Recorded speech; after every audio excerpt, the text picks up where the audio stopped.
नमस्कार दोस्तों, आपका स्वागत है सरकारी ज्ञान फॉर यू में। दोस्तों, आप सब कैसे हैं? उम्मीद है बहुत अच्छे होंगे और आपकी तैयारी बहुत अच्छे लेवल की चल रही होगी। दोस्तों, आज मैं इस वीडियो में बात करने वाला हूं यूपी ट्रिपल एससी की भर्तियों को लेकर बहुत ही महत्वपूर्ण खबरों के संबंध में।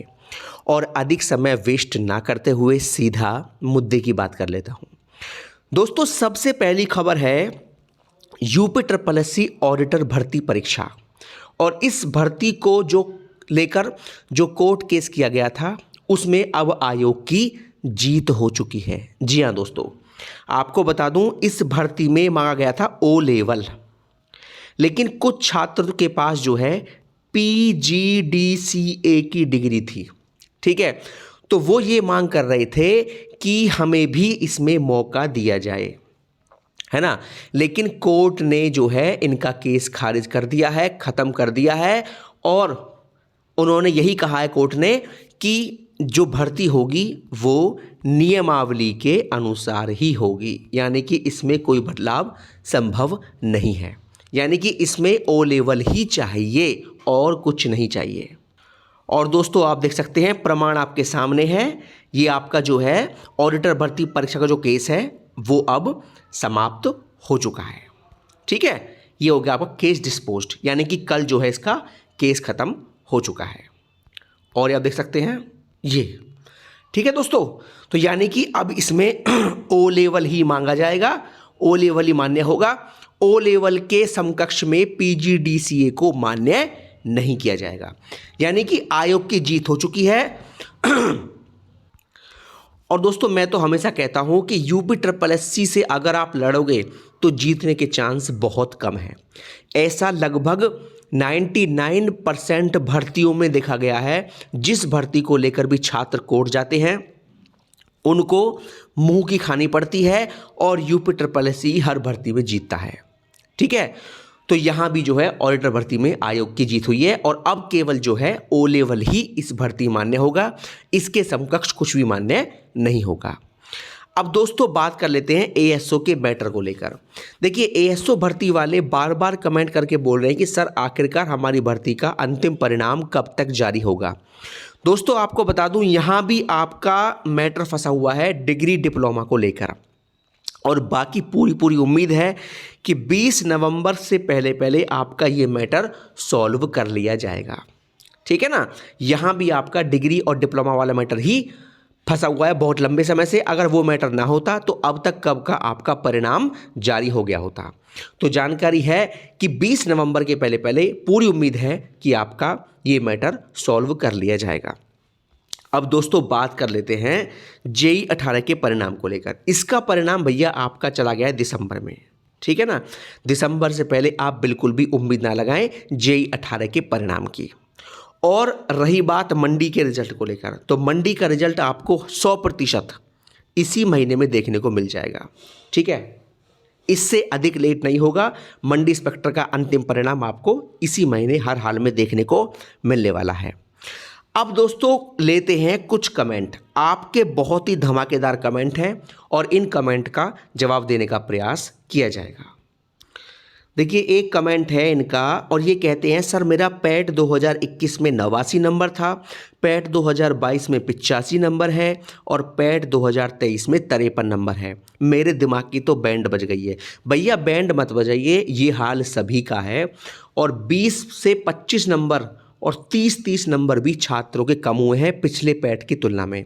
ये बात आपको सभी को माननी पड़ेगी कि जो स्कोर आपका पैट 2022 में था उससे 20 नंबर, 25 नंबर और 30 नंबर तक भी कम हुआ है।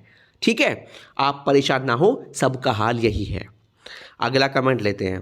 पिछली बार 82 था, इस बार 50 क्वेश्चन का भी कॉन्फिडेंस नहीं है, शिफ्ट नंबर 4।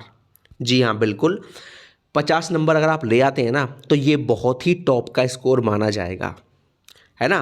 50 नंबर आप कम ना समझें। देखिए, अगला कमेंट है, ये कहते हैं नॉर्मलाइजेशन होगा कि नहीं।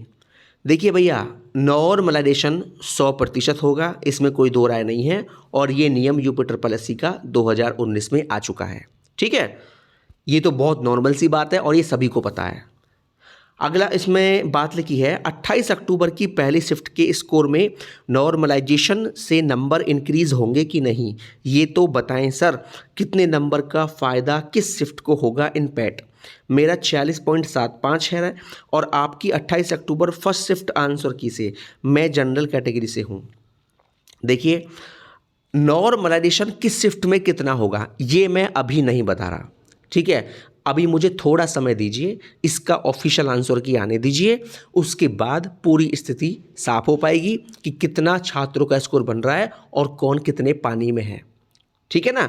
और मैं पूरा डेटा इकट्ठा करने के बाद ही तभी बता पाऊंगा कि किस शिफ्ट में किस छात्र का कितना स्कोर बढ़ सकता है, ठीक है ना।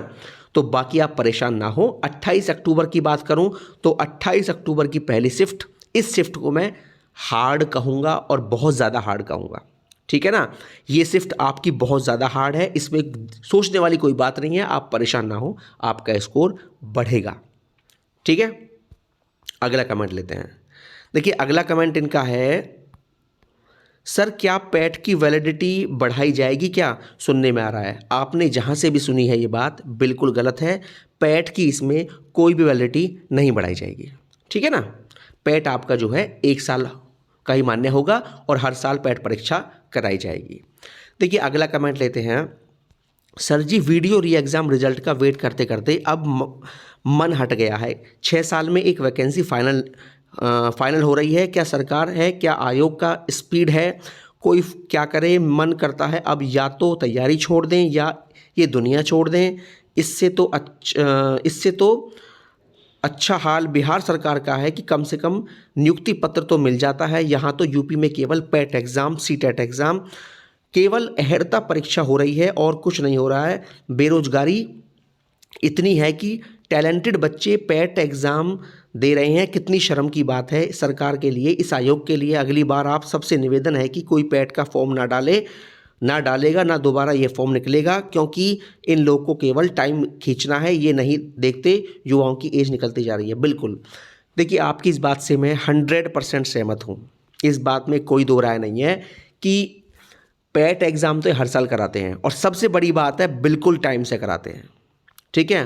पूरी स्पीड के साथ कराते हैं। एग्ज़ाम टाइम पे होगा, आंसर की टाइम पे आएगी, रिवाइज की टाइम पे आएगी और इनका स्कोर कार्ड भी टाइम पे आता है। लेकिन और किसी भर्ती का रिजल्ट टाइम पर क्यों नहीं आता, ये सवाल मैं भी अपने चैनल के माध्यम से पूछता हूँ। जब ये पैट एग्ज़ाम को 12-15 लाख छात्रों की परीक्षा को ये 3 महीने में फाइनल कर देते हैं, तो और भर्तियाँ फाइनल क्यों नहीं कर पाते, ये भी एक बहुत बड़ा सवाल है। इतने लंबे समय से भर्तियां अटकी हुई हैं, चाहे वो मंडी की भर्ती हो, चाहे वो वीडियो की भर्ती हो, JEE 18 की भर्ती हो, ASO की भर्ती हो। 4 साल, 5 साल, 6 साल तक आप भर्तियों को खींचते रहते हैं, जबकि आपके हाथ में क्षमता है। आप 3-4 महीने में भी रिजल्ट दे सकते हैं। लेकिन क्या करें कि आप देते क्यों नहीं हैं? आपको क्या सोचकर आप रिजल्ट जारी नहीं करते? आप छात्रों के साथ क्यों इतना भद्दा मजाक करते हो? ये मेरा भी सवाल है और बहुत ही ये गलत चीज़ है। छात्रों की बेकार में आप समय बर्बाद करते हैं। अगर उसका होगा तो ठीक है, नहीं होगा तो वो कुछ और देख लेगा। कम से कम परिणाम तो टाइम पे दीजिए। कम से कम परिणाम टाइम पे देकर आप वो कहीं और कुछ कर सकता है, कोई छोटी मोटी जॉब कर सकता है। नहीं हुआ तो, अगर हो गया तो अच्छी बात है। तो आप जो है छात्रों के सारे रास्ते बंद कर देते हो परिणाम लेट देकर। 5 साल आप ये भर्ती हो चुकी है, 5.5 साल की।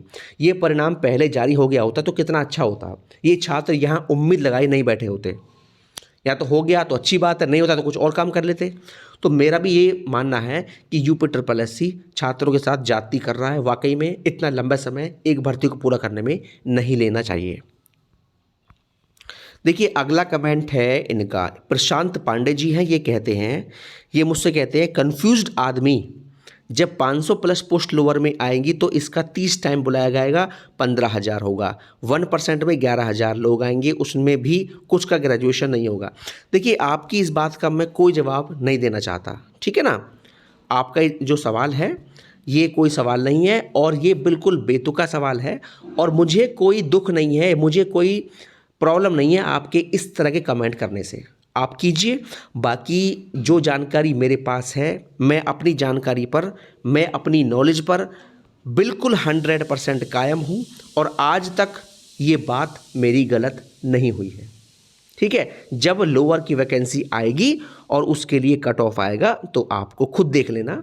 ठीक है ना, आप मानते हो लेकिन प्रमाण देखने के बाद मानते हो, ऑफिशियल नोटिस जारी होने के बाद मानते हो, उससे पहले आप नहीं मानोगे, मुझे पता है। देखिए अगला कमेंट है, आरओ और लोअर पीसीएस में कौन सी जॉब बढ़िया है? भैया अगर सैलरी आपको देखनी है ज़्यादा तो आपको आरओ लेना है। ठीक है, एक ऑफिस के अंदर बैठकर आपको काम करना है तो आपको आरओ लेना है। ठीक है ना, और बाकी लोअर पीसीएस की जो जॉब होती है वो आपकी पब्लिक डीलिंग की भी जॉब होती है। इसमें आम पब्लिक से आपको जुड़ने का मौका मिलेगा, है ना, रुतबा दिखाने का मौका मिलेगा, है ना, फील्ड में आप जाओगे, अलग वैल्यू मिलेगी, सम्मान मिलेगा, तो कई चीज़ें हैं, है ना। अगर आपको केवल एक ऑफिस के अंदर ही बैठकर काम करना है मोटी सैलरी पर तो आप आरओ ले सकते हैं। बाकी आपको फील्ड में जाना है, पावर दिखाने का मौका मिलेगा और आपको रुतबा आपका बढ़ेगा, वैल्यू बढ़ेगी, आप जाओगे, लोगों से मिलोगे, तो वहाँ आपको लोअर पीसीएस बेस्ट है। अब जो आप चाहते हो वो देख लीजिए। देखिए अगला कमेंट है, ये बताइएगा कि एक परसेंटाइल पर 12,000 लोग रहेंगे तो बस 12,000 लोगों को बुलाया जाएगा, कम से कम 98 पर मिल जाएगा। देखिए ये लोअर की वैकेंसी है, ठीक है ना।